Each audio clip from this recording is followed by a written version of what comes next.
పోతన ఆంధ్ర మహాభాగవతము అష్టమ స్కందము గజేంద్రుని మోక్షము 54వ పద్యాన్ని మనం తెలుసుకుందాం.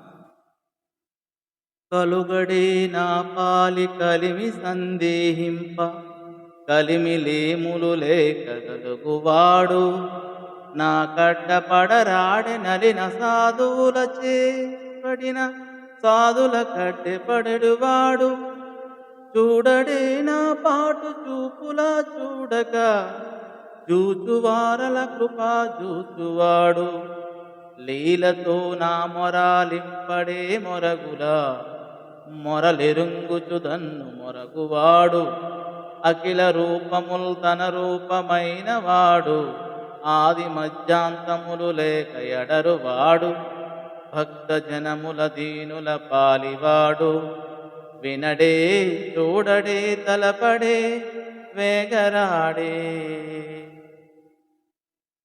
నా విషయంలో ఆ భగవంతుడి గురించి అనుమానించాల్సిన పని లేదు. అతడు ఐశ్వర్యం పేదరికం లాంటివి చూడకుండా అందరికీ అండగా ఉంటాడు.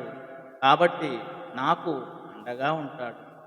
దుర్జనుల చేతిలో చిక్కుకున్న సజ్జనులకు సాయపడతాడు. అందువల్ల నాకు సాయం చేస్తాడు. బయటి చూపుల వదిలిపెట్టి తననే చూసేవారిని దయతో చూస్తాడు. కనుక నా కష్టాన్ని చూస్తాడు. దీనుల మొరలు విని తన్ను తానే మరచిపోతాడు కదా. నా మొర తప్పక వింటాడు. అన్ని రూపాలు అయిన ఆయన రూపాలే.